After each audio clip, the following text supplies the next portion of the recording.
요한복음 1장 1절로 14절까지를 교독하시겠습니다.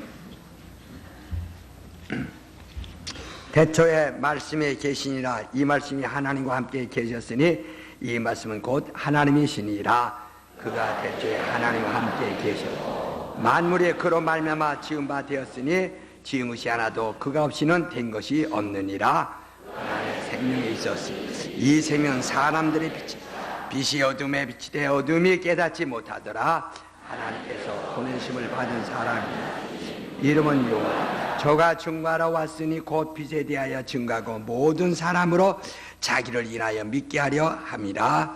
그는 이 빛이야. 이 빛에 대하여 증거하는 참빛 곧 세상에 와서 각 사람에게 비치는 빛이 있었나니 그가 세상의 빛이다. 세상 그로 말미암아 지은 바 세상이 그를 알지 못하라.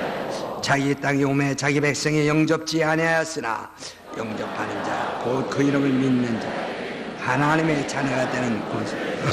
이는 혈통으로나 육조로나 사람의 뜻으로 하지 아니하고 오직 하나님께로서 난 자들이니라. 우리 가운데 우리가 그 영광을 아버지의 독생자 지리가 요한이 그에 대하여 증거하여 외쳐 가로되 내가 전에 말하기를 내 뒤에 오신 이가 나보다 앞선 것은 나보다 먼저 계심이라 한 것이 이 사람을 가리킴이라 하니라. 우리가 다 그의 충만해서 은혜 위에 은혜. 율법은 모세로 말미암아 주신 것이요 은혜와 진리는 예수 그리스도로 말미암아 온 것이니라. 본래 하나님을 본 사람이 아버지의 분속에 있는 독생시 하나님의 하나님은 영원하신 아버지시다. 두 번만 시작. 하나님은 영원하신 아버지시다. 하나님은 영원하신 아버지.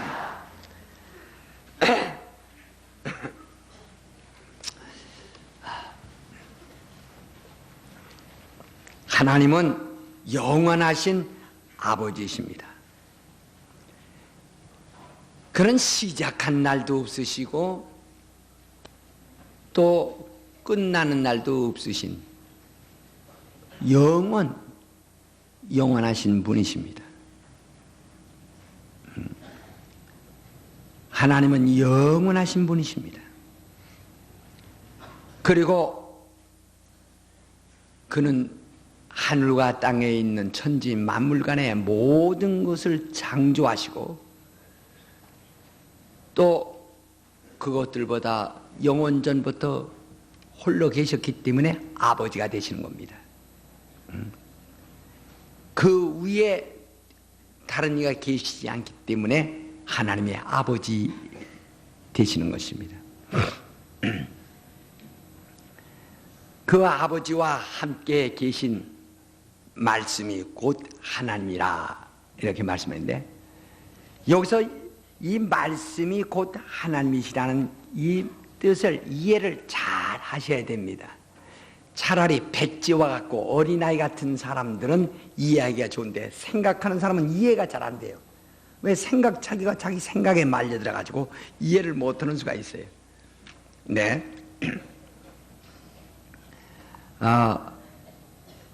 여기 지금 요한복음 1장 1절에 그 말씀이 하나님과 함께 계시다 하는 그 말씀은 그 말씀과 또 우리 하나님의 말씀이라고 하는 하나님의 입으로 발하신 말씀은 동일한 뜻이 아닙니다. 그러니까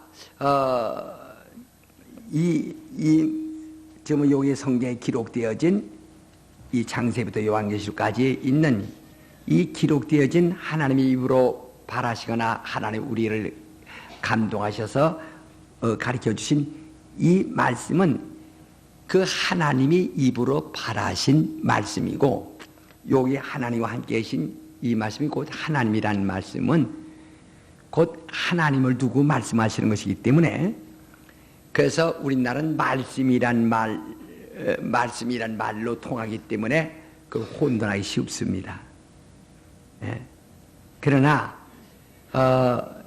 이제 그 군인들에서 별 4개 단 사람도 대장이고, 한 부대를 이제 이끌어가는 것도 대장이라고 합니다. 그건 발음이 다르죠. 하나는 별 4개 단 건 그건 그 대장이라는 그 뜻과 단어와 그 다음에 이 한 대대장이니 뭐 중대장이냐는 그런 그 부대를 이끄는 대장하고는 뜻이 다른 것처럼, 여기 말씀이란 것과 그 하나님과 함께 계신 말씀이라는 것과 그 단어가 다릅니다. 다시 말하면 요한복음 1장 1절에 있는 말씀이란 말은 로고스라고 그러고, 그 다음에 이 성경 전체에 나타나 있는 말씀을 레마라고 그러는데, 로고스란 말은 인격의 말씀, 인격, 하나님의 인격을 표현하시는, 인격을 표현하시는 말씀이시고, 그 인격, 하나님의 인격. 그리고 그 다음에 이 모든 말씀은 그가 입으로 말씀하신, 그가 하신 말씀을 가리켜하는 겁니다. 그래서 하나님과 하나님이 하신 말씀이 이렇게 다르죠. 그러니까 요한복음 1장 1절은 하나님이시고, 그 외 모든 말씀은 그가 하신 말씀이시고, 이게 다릅니다. 그래서 차라리 로고스라는 말과 리마라는 말이 이렇게 분명히 들렸지만은 좀 알기 쉬운데, 그것이 이제 우리나라 말 표현이 이렇게 분명하지 못하기 때문에 조금 답답한 의미가 있었습니다. 그러면 여기 로고스라고 하는 것은 하나님의 인격을 자현하시는 겁니다. 제가 쓴 책 가운데 제가 그 활자에서 잘못했는지 때로는 어떤 거는 로고스를 자연이라고 이렇게 걸치가 하는 것이 있어요. 그래서 내가 몇 가운데 그 지적을 해놓은 것이 있는데, 그것은 잘못 표현된 겁니다. 자연이 아니라 자현, 나타날 현자를 쓴 겁니다. 하나님이 있으러. 그러니까 하나님은 눈에 보이지 아니하시는 분이십니다. 눈에 보이지 아니하는 분이 어떻게 그의 존재를 우리에게 알게 하실까요? 눈에 보이지 아니하는 그분을, 그래서 눈에 보이지 않는 그분을 우리에게 세상에나 그의 피조물들에게 자기를 보여주시고 자기를 알게 하시고 자기를 나타내 주시는 그 인격을 바로 로고스라고 합니다. 그러니까 다시 말하면 구약 시절에 예수가 오시기 이전 사람들은 하나님을 눈으로 볼 수 없지만은 하나님의 그 인격을 말씀하시는 그 인격을 그들은 이제 믿고 또 그들은 그를 알았습니다. 그러나 이제는 신약에 와서는 그가 말씀이 육신이에요. 그 말씀이 육신이 되어 오셨어요. 말씀이 육신이 되어 오심으로써 육신으로 오신 일을 우리는 눈으로 보았습니다. 그러니까 이제 하나님과 함께 계신 그 말씀이 육신이 되어 오셨기 때문에 신약 사람들은 육신으로 오신 일을 봤다. 원래가 육신으로 와야, 우리 눈으로 볼 수 있도록 육신으로 와야 인격을 우리가 확실히 증명하는 거니까. 그래서 그 인격이 우리 눈에 보이게 오셨습니다. 그러면 그 마찬가지로 하나님의 그 인격의 하나님을, 하나님과 함께 계신 하나님의 아들을 아무도 보질 못했다. 그래서 요 18절에도 아무도 보지 못했다. 그러나 구약 사람들을 보지 못했지만 우리는 보았다. 그러니까 구약 때 사람들은 그분을 어떻게 아느냐면 로고스를 알았다. 근데 우리는 그가 육신을 입고 오므로 예수를 아는 겁니다. 예수를 본 겁니다.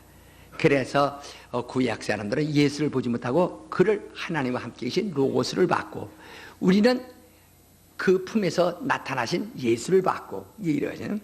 다 한번 따라서 합시다. 구약 사람들은 하나님과 함께 계신 로고스를 봤고, 신약 사람들은 하나님의 품속에서 나신 예수를 봤다. 예. 이해되십니까? 예. 그 우리 어렸을 때 말이요, 자 시골에서 그 가끔 가설극장이 나옵니다. 예. 막 나팔 나팔 부르면서 그냥 진짜 북치고 다니면서 이제 포장 쳐놓고 이제 그 연극하죠. 그러면 그 뒤에서 그 막간에 1막, 2막, 3막이 그럴 때 그 막간에 그 아나운서가 있습니다. 예, 아나운서가 있어가지고 아무개가 이제 고향을 떠난 다음에 20년이 지난 오늘 아주 이러면서 이제 그 막간에 이제 뭘 해요 이게. 예. 그러니까 그 아나운서 한마디에 이제 20년이 흘러간 거예요 이제. 그 다음에 그러면서 탁 하니 이제 막이 열립니다. 막이 열리면 그 시골 촌사람이 이제 객지로 떠난 다음에 20년 후에니까 이제 아주 검은 안경 쓰고 아주 또 옛날에 그 낙가오리 이런 거 딱 쓰고 말이야. 그러면서 딱 나타나죠. 예? 그러면 촌사람들이 좋아서 야 하죠. 이제 박수하죠. 그러니까 거의 이게 막에 쳐졌을 때 뒤에서 뭐라고 아나운서와 함께 근데 뭐가 20년 지난 오늘 현실이 있구나 하고 탁 보다 막이 탁 열리면서 그 본인이 나타납니다. 이것처럼 이거 예를 드는 겁니다. 구약 때 사람들은 나타나지 않았지만은 분명히 그 말씀이 들려오고 그 말씀하시는 그 인격이 존재한다. 드디어 그 막이 열리면서 그가 나타나신 것이다 이 말이에요. 그래서 구약의 사람들은 하나님 품에 계신 로고스를 받고, 하나님의 우리 신약 사람들은 하나님 품속에서 나오신 예수를 받고, 이렇게 다시 합시다. 구약 사람들은 하나님의 품속에 계신 하나님과 함께 계신 누굴 봤어요? 로고스를 받고, 신약 사람들은 하나님의 품속에서 나타나신 예수를 받아. 그렇죠? 예, 그 바로. 그러니까 이 말씀이란 그 다음에 이 성경의 모든 가르칠 말씀을 레마라고 하는데 우리를 감동하신 말씀, 그가 계시하여 감동하신 말씀이란 뜻입니다. 그러니까 그 입으로 발하신 말씀을 두고 하는 거죠. 이와 같이 오늘 여러분 나는 예수, 그러니까 그가 하나님의 품속에서 나타나신 예수로 우리가 예수를 보지 못하면 구원받지 못한다 이 말이에요. 그러니까 과거 구약 사람들은 바로 그들의 하나님을 섬겨서 복은 받았지만은 그들은 여전히 그들의 생명에 대한 구원을 받지 못했다 이 말이에요. 그러니까 하나님의 아들이 하나님 품속에 계실 때 그 로고스는 그들에게는 소망이 없었고, 바로 그가 예수로 나타날 때 드디어 우리에게 소망이 되어 주신 것입니다.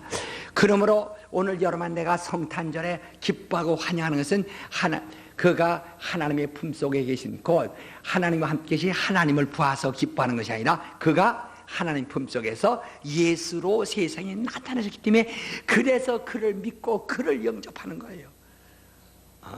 그를 영접해요. 그렇기 때문에 여기서 우리가 더 알 것은 그 말씀이 육신이 되오셨다. 완전히 그는 우리에게 인격으로 오셨다 이 말이에요. 그렇기 때문에 여러분 내가 예수를 믿는 것은 추상적이고 또 관념적인 것이 아니라 완전한 인격적인 체험이 돼야 합니다. 우리는 그 뜻을 이해하고 그가 하신 일을 보고 그가 하신 일을 또 믿는, 그가 인도하시는 인도를 받는 완전히 우리의 감정과 의지와 우리의 지식을 통해서 완전한 경험을 가져야 되는 것이 우리의 신앙입니다. 어떤 사람들이 그냥 우상 앞에서 아무 뜻도 없이 빌고 있는 그런 것이 아니고, 우리는 완전히 그분이 오셔서 내 인격 속에 오셔서 완전히 자기를 나타내 주셔야 한다. 우리가 그를 완전히 믿고 영접을 해야 하는 겁니다. 그러면 그가 왜 이 땅에 육신이 되어 곧 예수로 오셨느냐? 왜 오셨느냐 하면은 하나님 앞에 어떤 목적이 있고, 마귀에게 향한 목적이 있고, 인간에게 향한 목적이 있습니다. 오늘 사람들은 예수 그리스도 오심이 인간에게만 목적이 있는 줄 알기 때문에 이건 인본주의가 되는 거예요. 하나님께서는 그 명예를 가지신 분이십니다. 명예를, 영광을 받으시는 분이에요. 그럼 하나님은 명예를 가지신 분이에요. 인간도 하나님의 형상을 닮아서 바로 인간도 명예를 가지고 있습니다. 명예라는 것이 얼마나 귀하죠? 어떤 사람은 자기 명예 때문에 고민하고, 명예 때문에 차라리 자기의 목숨을 죽어서라도 명예를 지키려고 한다 이 말이에요.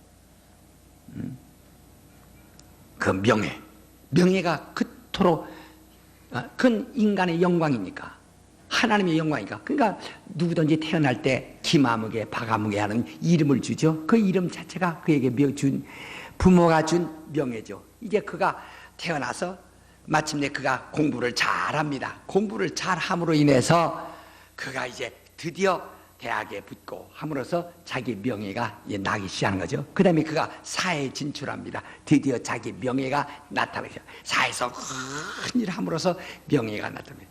그렇기 때문에 자기 행동을 조심하고 언행을 주의하는 것은 명예를 보호하기 위해서, 그래서 참 언행을 주의한다. 이토록 정말 인간은 명예를 존중합니다. 어떤 사람은 되게 자기 명예를 존중하지 않냐고, 자기 명예를 아끼지 않고 그저 남에게 악을 행하고 남에게 그저 못할 일을 해서 자기 배만 자꾸 돈 물어가지고 자기 배만 불린다면은 이건 명예도 없고 아무것도 없는 거란 말이에요. 이건 자기 배만 하는 금서 같은 존재라고 성경이 그랬는데, 자기 배만 하는 금서 같은 존재. 그러니까 어떤 사람은 정말 명예를 보존하는 사람 있고, 어떤 사람은 명예까지는 집어줘. 사기꾼 소리 듣던 뭐든 명예 집어치고 그냥 배만 알아버리려고 하는 사람들은. 돼지는 명예가 없어요. 예? 돼지 보고 욕을 시크하게 해보세요. 돼지가 거기서 뭐 고민을 하겠어요. 그것 때문에 돼지가 말이야 근심을 하겠어요. 예? 기분 나쁘다고 생각하겠어요. 돼지는 그냥 구정부지에도 처음만 그거나 잔뜩 먹으면 그거를 그냥 배부르면 좋아하는 게 돼지. 짐승은 배밖에 없어요. 그래서 성경에도 배만 하는 금수와 같은 짐승 같은 존재들이다. 그런데 우리 모두가 다 명예가 중요하다고요. 명예. 이렇게 명예를, 그러니까 하나님은 명예의 하나님이시에요. 이름을 가신 하나님이시라고. 그런데 왜 그것은 영광 받으시기 위한 겁니다. 혼자만 계시면 명예가 필요 없어요. 그래서 하나님은 천사들을 창조하시고, 그리고 만물을 창조하시고, 만물로부터 하나님의 이름을 높이 찬양하도록, 높이 여기심을 받으시려고, 하나님을 높이 여기심을 받으시려고, 그래서 하나님의 이름을 만물에게 알게 하시고 천사들에게 알게 했다 이 말이에요. 그래서 우리가 보통 할렐루야 하죠. 할렐루야 보고 할렐루야. 근데 그게 무슨 뜻이오고 물어보면, 어떤 할머니 보고 물어보면, 그게 뭐 할렐루야가 뭐예요? 그저 할렐루야 그냥 하나님께 그냥 노래하라 그 소리 아니에요 그냥. 맞아요. 근데 이렇게 그냥 차라리 순박한 분들은 뜻을 잘 하는데, 어떤 사람하고 할렐루야가 뭐예요? 글쎄 할렐루야가 할자가 무서워 넷자가 뭔가 본인이 고민하고 뜻도 몰라요. 예. 차라리 할머니가 잘한다. 예, 맞습니다. 할렐루야라는 것은 천사들아 하나님의 이름을 송축하라 그 뜻이거든. 천사들아 하나님의 이름을 찬양으로 높이 돌려라, 찬양으로 높여라 하는 뜻이거든. 할렐루야. 그 뜻도 모르고 할렐루야 할렐루야. 천사들아 하나님의 이름을 노래로 높여라, 송축하라. 그래서 할렐루야 합니다. 바로 하나님의 이름을 송축하도록, 찬양과 그 영광 돌리도록 천사들을 창조하시고 천사들에게 하나님의 이름을 알게 하셨어요. 근데 그 천사들로부터 영광을 받으셔야 할 분인데, 우리 주기도문 가운데 있죠. 하늘에 계신 우리 아버지 이름이 거리 여기심을 받으시오며, 하나님의 이름을 거리 여기심을 받으시는 것이 하나님의 뜻이에요. 그게 창조의 목적이에요.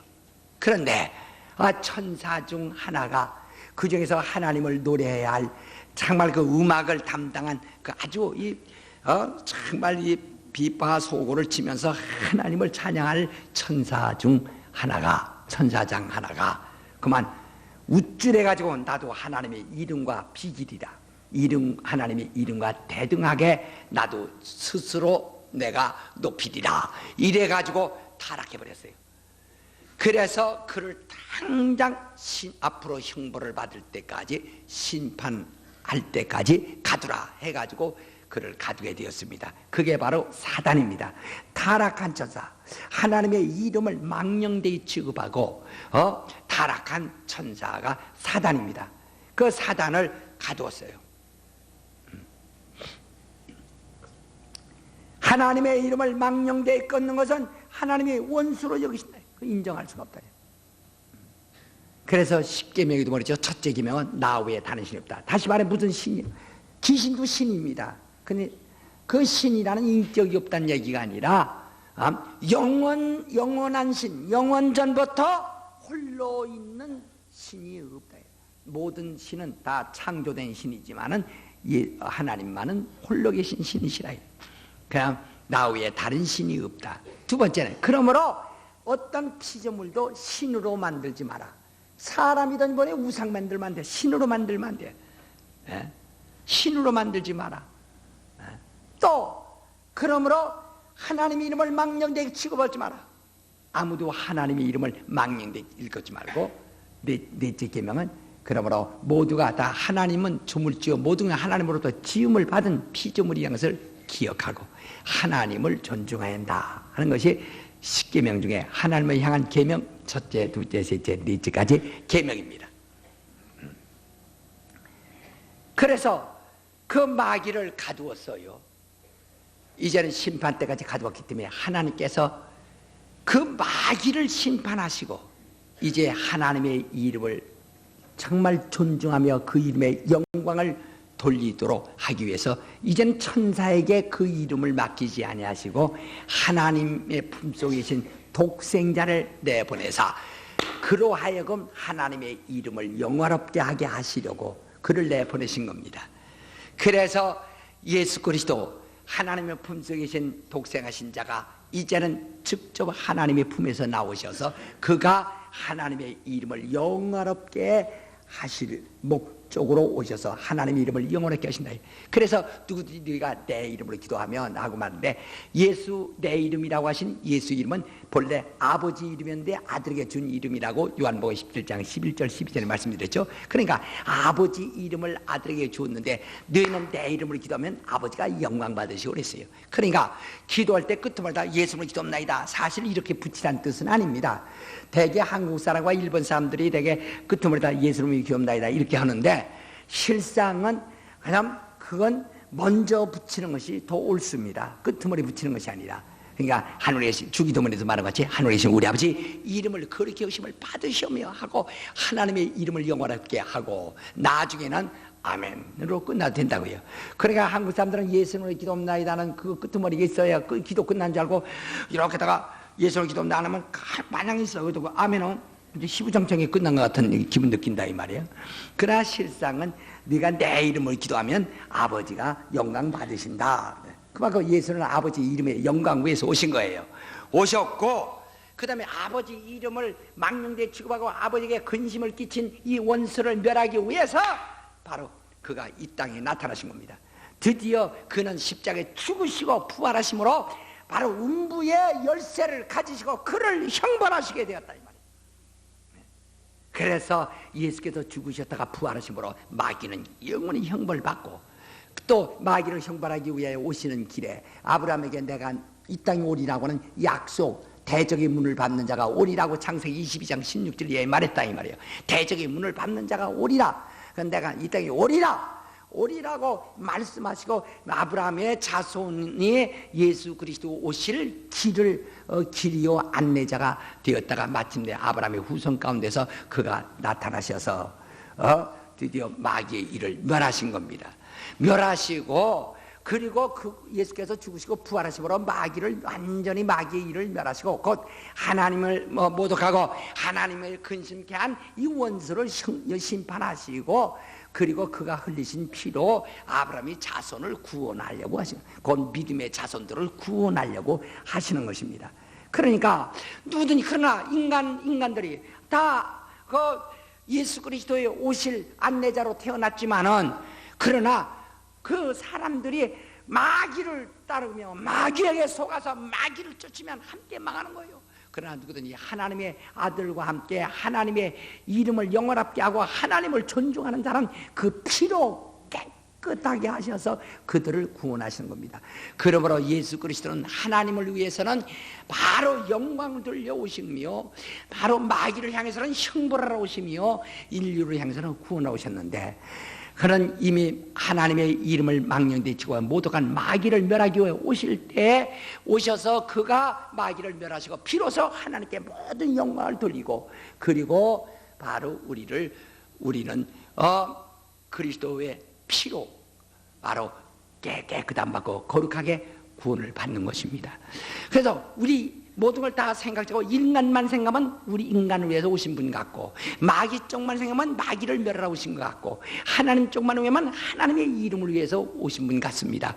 그러나 그 목적은 하나님의 이름을 영원하게 하기 위해서 오셔서 그 이름을 그만 모독한 자를 형벌하시고, 마귀를 형벌하는 데 도움이 된, 도와준, 지원하고 봉사한 인간을 다 그만 선물로 구원하여 가시는 것입니다.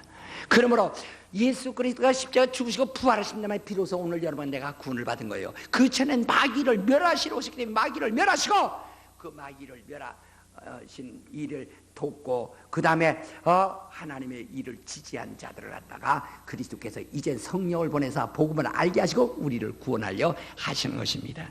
그러므로 오늘 여러분, 나는 정말로 어떤 자가 구원받냐, 이와 같이 곧 하나님의 진리를 사모하는 자가 구원을 받는다.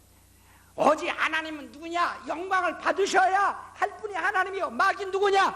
하나님의 이름을 모독한 자가 마귀요. 멸망할 자 누구냐? 마귀처럼 하나님의 이름을 모독하는 자가 멸망할 자요. 누가 구원받느냐? 예수처럼 예수 하신 일을 지지하며 하나님의 이름을 영원롭게 하고 믿고 영접한 사람만이 구원을 얻을 것이다. 그러니까 너희는 마귀 편을 들겠는가? 아니면 예수 그리스도를 시인하고 그를 지지하겠는가 하는 것에 구원과 바로 멸망이 구분되고 있는 겁니다. 그러므로 오늘 여러분, 나는 예수와 그의 이름을 믿고 영접하여 정말 내 속에 진리로 채울 수 있도록 해야 될 것입니다. 진리, 예수는 진리예요. 예수는 진리예요. 그리고 생명에 대하여 사모해야 됩니다. 생명, 우리가 회개하는 것도 생명 상모하는 사람이 회개하는 거예요. 회개하는 것은 생명을 아끼지 않기 때문에 회개하는 겁니다. 정말 생명을 아끼는 사람은 회개합니다. 왜? 죄값은 사망이요, 죄를 두면 망하기 때문에. 그래서 회개하는 겁니다. 저 죄를 떨쳐버리고 용서받기를 구하는 겁니다. 그래서 구약에도 도피성이 있어서 도피성으로 살기 위해서, 살인자가 살기 위해서 구원받으려고 도피성으로 다른 박지를 하면 살려주었어요. 그때 도피성까지 가는데 길이 얼마나 먼지, 도피성까지 막 뛰어가야 돼. 해가 떨어지기 전에 도착해야 됩니다. 그러면 거기 도착하기 전에 또 그를 만나는 사람은 죽여야 됩니다. 만나고도 안 죽이면 또 그 사람이 벌 받아요. 그러니까 그를 또 만나는 사람이 막 죽이려고 그러고, 이 사람은 또 죽이려고 하는 사람들 피해 도피성까지 가는데 얼마나 힘들겠어요. 해 떨어지기 전에 가야 되는데. 그러나 지금은 예수가 직접 오셔서 우리 속에 오게 되면 우린 도피성까지 다질 필요가 없어요. 이제는 그가 도피성이 되시니까 직접 오시니까 영접하기만 하면 된다 이 말이야. 얼마나 쉽습니까? 얼마나. 이래서 생명을 사랑하는 자는 도피성으로 인다는 구약 때는 도피성으로 뛰었는데 이제는 생명을 사는 사람은 누구든지 죄인은 예수를 영접하면 된다 이 말이야. 할렐루야. 그저 말로 한참 차다가 아멘. 무엇 때문에 아멘이요? 물러 그냥 해요. 아멘. 정말 우린 예수 영접하세요. 그래서 생명이 있어요. 정말 살려고 하는 사람, 살려고 하는 생명의 애착이 있는 사람, 강도처럼 일평생 강도질을 했지만 살고자 해서 예수를 매달리는 것처럼, 가인처럼 가인이 자기 아우를 죽였지만 살려고 주님을 의지하는 것처럼 살려고 하라, 살려고 하라. 살려고 하는 자만이 정말 주님을 영접할 수 있어요. 그리고 그 이름에 영광 돌리는 자만이 영광 볼 수 있어요. 우리 모두가 다 하나님의 이름에 영광을 돌리기를 예수님을 소합니다. 천사라도 하나님의 이름을 모독했을 때 하나님의 원수로 형벌을 면치 못했는데 이제부터 오늘 여러분 나는 구원을 받았으니 이제부터 하나님의 이름을 영원하게 하시기를 예수 이름으로 축원합니다. 기도하십시다. 그래서 정말 도피성이 오셨으니 내가 그로 피하는 것이 아니라 이제부터 영접하세요. 내가 도피성으로 피하듯이 피하는 것이 아니라 이제는 그가 오셨으니 영접하세요. 정말 내 마음에 진리가 오시옵소서, 진리가 오시옵소서. 다 같이 예수 그리스도 영접하시길 바랍니다. 하나님 아버지 성령 도와주셔서 인도하여 주시길 원합니다. 하나님 아버지 놀라운 능력의 역사하여 주시옵소서. 하나님 아버지 놀라운 능력을 역사하여 주시옵소서. 하나님 아버지 놀라운 능력을 역사하여 주시길 원합니다. 성령 도와주시옵시기 원합니다. 하나님 아버지 도피성에 대해 예수 그리스도 영접하게 도와주시옵시기 원합니다. 하나님 아버지 성령과 능력의 역사에